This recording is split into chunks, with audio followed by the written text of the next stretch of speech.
Bonjour mes étudiants, dans cette vidéo je vais vous présenter la partie tri d'un tableau dans le cadre du cours d'algorithmique destiné pour la filière SMI et STO. C'est quoi un tri d'un tableau? Il consiste en fait à ordonner un tableau, c'est-à-dire ordonner les éléments d'un tableau, que ce soit dans l'ordre croissant ou bien décroissant. Il existe actuellement plusieurs types d'algorithmes qui font la même chose, mais bien sûr la complexité des différents algorithmes diffère. Alors on trouve par exemple le tri par sélection, le tri par insertion, le tri rapide. Et dans cette vidéo, je vais vous expliquer donc le tri par sélection et le tri rapide. Je commence par le tri par sélection. Alors, le tri par sélection, il consiste à faire quoi? Alors, étant donné un tableau qui est en désordre, alors en premier lieu, il va chercher la plus petite valeur dans le tableau. Il va la placer à gauche.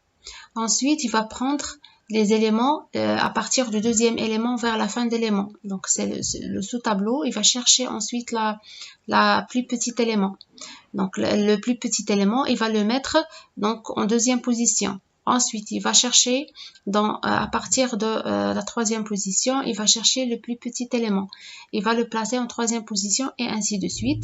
Alors, on appelle ça donc un tri par sélection parce qu'on essaye de sélectionner donc à chaque fois la plus petite valeur et la placer dans sa place. D'accord? Donc, son principe général, c'est qu'à l'étape I, on sélectionne le plus petit élément parmi n-i plus 1 élément du tableau et bien sûr les plus à droite. On les change ensuite avec l'élément I du tableau. Alors, si on prend cet exemple-là, vous allez comprendre avec cet exemple parce que c'est bien clair. Donc, c'est un tableau qui contient en fait 5 éléments, 9, 4, 1, 7 et 3. Comme vous voyez, donc c'est un tableau qui est en désordre. Alors là, on a la première étape, on va chercher le plus petit élément ou bien la plus petite valeur parmi 5 éléments. Alors là, on identifie en troisième position. Donc, on l'a trouvé. Donc, on va faire l'échange entre le premier élément et le troisième élément. D'accord? Et là, on a changé. Donc, on a fait l'échange entre le 9 et le 1. Voilà, le 1, il est placé en première position et le 9 ici.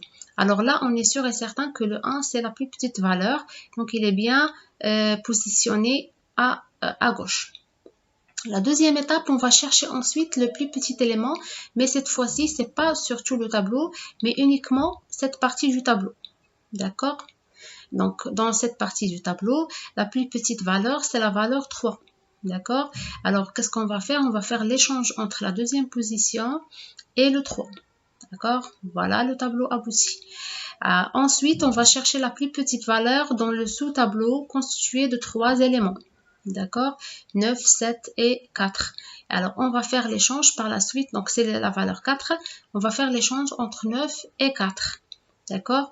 Après, on va avoir donc 7 et 4. Là, 7 et 9, ils sont bien placés dans l'ordre croissant. Donc, c'est bon. Le tableau, il est bien trié.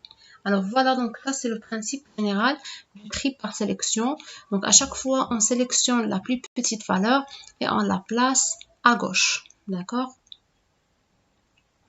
Alors, l'algorithme donc qui permet d'automatiser en fait le principe qu'on a expliqué est le suivant. Alors, on a deux boucles, d'accord, une boucle imbriquée. Alors, la première boucle va aller de 0 à n-2. Alors là, je signale que ici, c'est n-2 et non pas n-1 parce que notre j ici, si vous voyez bien, donc il va aller de i plus 1 à n-1. D'accord? Donc, à i plus 1, on ne peut pas mettre ici n-1.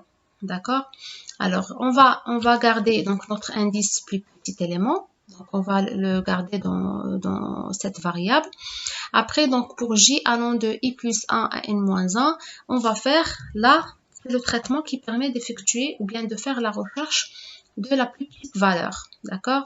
Donc, la plus petite valeur, il va être ou bien l'indice de la plus petite valeur, il va être stocké dans l'indice PPE. D'accord? Quand on va sortir de cette boucle qui est à l'intérieur, alors bien sûr, on va faire l'échange entre T de indice PPE et T de I. D'accord? Donc, on va faire cet échange-là entre la valeur minimale et la valeur qui est le plus à gauche. Donc, voilà. Donc, ça, c'est l'algorithme par sélection. Il permet d'effectuer le tri des éléments d'un tableau. Alors, si on regarde la complexité de ce tri, alors quel que soit l'ordre du tableau initial, le nombre de tests et d'échanges reste le même. Alors là, si vous regardez bien l'algorithme, on effectue n-1 tests pour trouver le premier élément. D'accord? Alors, pour trouver le deuxième élément, on effectue n-1 test et ainsi de suite. D'accord? Parce que la deuxième boucle part de i plus 1 vers n-1. Alors, pour le premier i, c'est égal à 0. La boucle, ça va aller de 1 jusqu'à n-1. Donc, on a n-1 test. La deuxième itération, on va partir, au lieu de partir de 1, on va partir de 2. Parce que le i, ça va être égal à 1. I plus 1, c'est 2. 2 jusqu'à n-1, ça constitue en fait n-1 tests. D'accord? Et ainsi de suite. Si on somme donc ces tests-là, on a n-1 plus n-2 plus jusqu'à 1. Donc c'est une suite. Je sais très bien que vous connaissez donc la valeur exacte. Donc c'est n fois n-1 sur 2. Alors on effectue en plus donc n-1 échange. Voilà. Donc la complexité du tri par sélection, il est d'ordre n au carré. Donc là, on a n au carré sur 2 moins n sur 2. Donc c'est d'ordre n au carré à la fois, dans le meilleur cas, en moyen cas et dans le pire des cas. Donc à chaque fois on fait, donc là on n'a pas une différence entre le pire des cas, moyen cas et meilleur cas. Alors si on prend un ordinateur qui effectue 10 puissance 6 tests par seconde, là pour n, nous on sait très bien qu'il est d'ordre n au carré. Donc là normalement le x, donc pour 10 puissance 6, alors le x, pour calculer ça, le x, ça va être égal à 10 puissance 12 sur 10 puissance 6. Donc, qui est égal à 10 puissance 6. Alors, 10 puissance 6 secondes. Alors, si on fait la conversion, ce sera environ 11,5 jours. D'accord? C'est 11,5 jours. Alors maintenant, on va voir le tri rapide. Donc, le tri rapide, je vais essayer de vous expliquer de façon générale et je vous demande par la suite de faire un détail de ce tri pour le comprendre plus. Alors, le tri rapide, c'est un tri récursif. Donc, il utilise des fonctions récursives basées sur l'appel divisé pour régner. Il consiste à décomposer un problème d'une taille donnée à des sous-problèmes similaires mais de taille inférieure. Alors, le tri rapide, généralement, il se base sur ce qu'on appelle un pivot. D'accord? Donc, c'est un pivot. Alors, on va se baser sur ce pivot pour faire le partitionnement. Alors, la première étape, on considère un élément du tableau qu'on appelle pivot.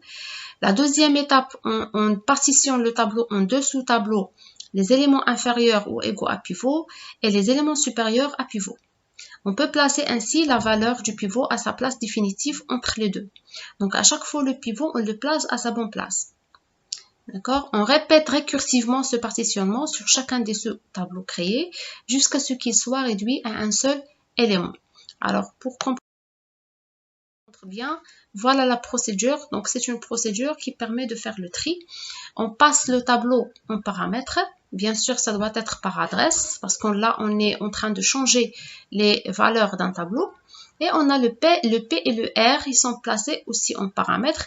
Alors là, généralement dans la littérature, il y a plusieurs types de tri rapide. D'accord? Même le tri rapide, il y a à l'intérieur plusieurs types. Ça dépend du pivot, le choix du pivot. Donc, chacun choisit un pivot qui lui arrange. Là, on va choisir le P. D'accord? Le pivot, c'est le premier élément. Et le R, c'est l'indice du premier élément.